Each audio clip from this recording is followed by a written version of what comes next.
On top with tori for today, Ajaokuta Kaduna Kano gas pipeline construction go soon start. Na Presido Buhari na yarn this one for the Malabo Summit, which shele for Equatorial Guinea. The Gas Exporting Countries Forum Summit, which shele for Sipopo International Conference or Malabo for Equatorial Guinea, bin get ogbonge plans to feature opportunities wey go support how dem gas exporting countries dem go fit use the better way the gas matter to fit develop the world.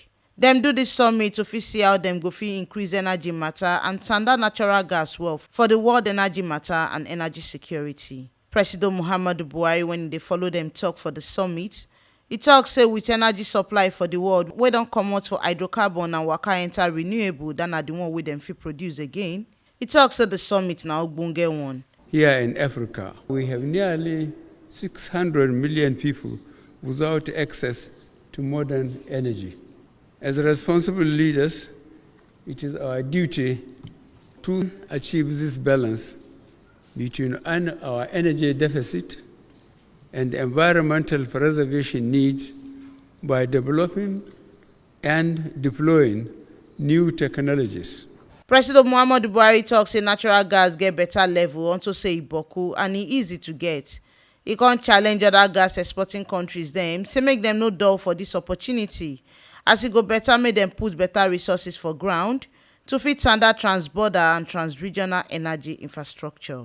E can't talk say federal government go soon start the construction of 600-kilometer Ajaokuta Kaduna Kano gas pipeline. The one will go carry gas comot for southern part for the country enter north.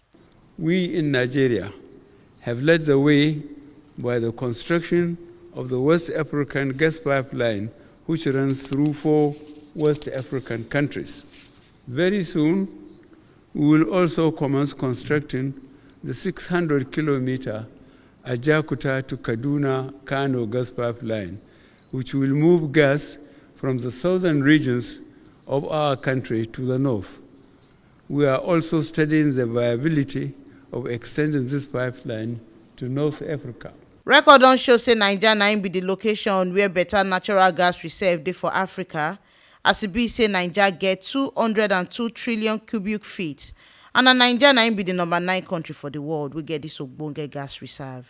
Nigeria, we believe that we are more of a gas country than an oil country, and that's why we have to be here. The takeaway is that we're going to do a lot of work in gas development.